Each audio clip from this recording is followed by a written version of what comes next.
What's up, guys? Today we're going to look at the South Carolina and Georgia matchup, and this game just does not look good for South Carolina going in. They have not played well so far this season. Uh, got beat 31-17 against North Carolina in a game that really wasn't all that close. If it wasn't for the two interceptions that North Carolina threw, this game wouldn't have been this close. South Carolina got shut down by a team that had one of the worst defenses in FBS last year, if not the worst. And you rushed for -2 yards in that game. Granted, in college, the sacks count against rushing yards, where in the pros it counts against the passing yards. So that has something to do with it, but you still didn't rush for many yards at all. The Furman game, you were a little bit better on the ground, but it wasn't great in that game. South Carolina right now is 128th in rushing yards in the country. So the Furman game, South Carolina rushed for 108 yards. So total this season, South Carolina has rushed for 106 yards. That's not going to win you very many ball games. Spencer Rattler has looked like an All-American, though. He is 55 of 66 on the season for 698 yards and 3 touchdowns, has not thrown a pick. And I've got to give a shout out to Skylar here. In our podcast on Sunday, he made a fantastic reference for Spencer Rattler. If you remember back to 2015 and 2016 for Tennessee under Bush Jones, Tennessee had all the talent in the world. They did not have good coaching. The coaching did not do a good job with this team. Josh Dobbs put the team on his back. And Josh Dobbs hid a lot of bad things that Tennessee had going on in their program. I truly think that is where South Carolina is right now. Spencer Rattler is hiding a lot of things that are wrong in the South Carolina program. And just like in 2017 under Tennessee, after Josh Dobbs went to the pros, Tennessee went 4-8 that year. It was not good. Things were exposed that year. I really think next season, after Rattler leaves, things are going to get exposed in Columbia, South Carolina. I really do. Now, with the transfer portal now, things could change, but I don't see it happening.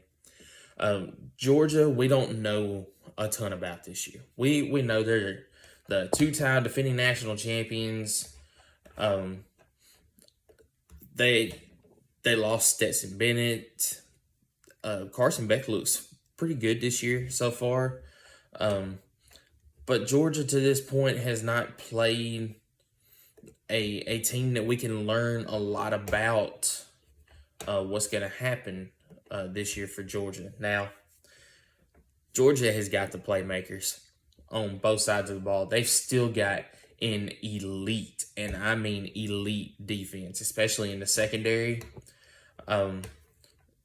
Defensive front is still really good. On offense, we haven't seen Lad McConkey so far this year. He's had an injury.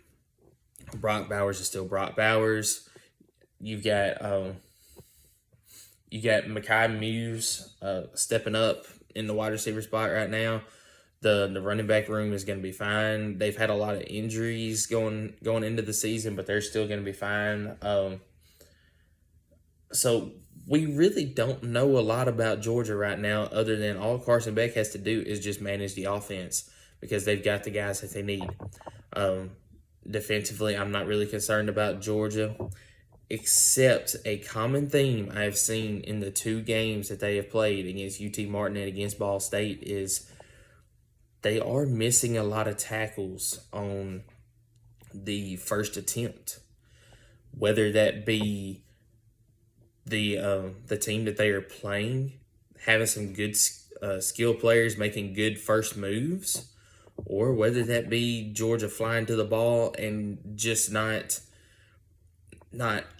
form tackling on their first attempt. They're trying to arm tackle, make a big play, and the offensive players for the other team can just get out of it. So that concerns me a little bit going into SEC play for Georgia, because you get into the SEC and you miss tackles, that can turn into 50, 60-yard plays. You've got to make your tackles.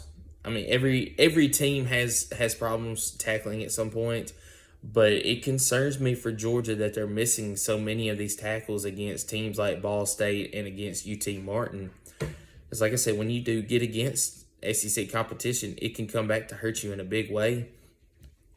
The secondary is still elite, though, and so is the defensive front. That front seven, they're still elite. Kirby Smart is going to get some of this stuff figured out.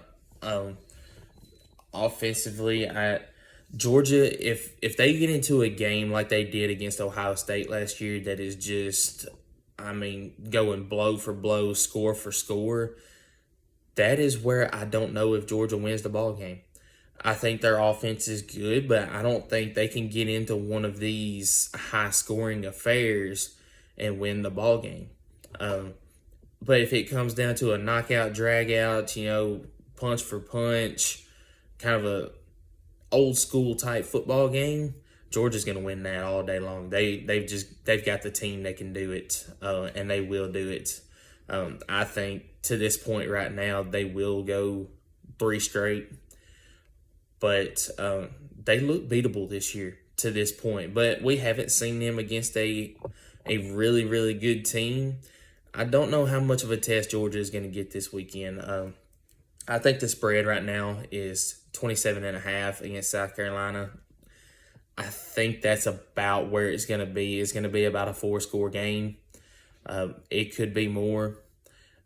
I won't say either way which team covers, because I really don't know. And I think 28 is that number. So I guess if you're going with that, Georgia covers by half a point.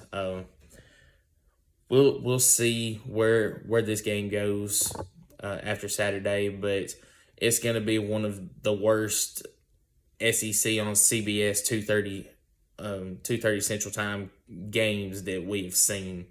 I know going into the season, this looked like a premier matchup, and once we get to week 3 here, you can tell just looking at these teams, it's not what it was hyped up to be. So we'll try to look at Tennessee and Florida this evening, getting ready for college football this weekend. So guys, have a good Friday, be safe, and go Vols.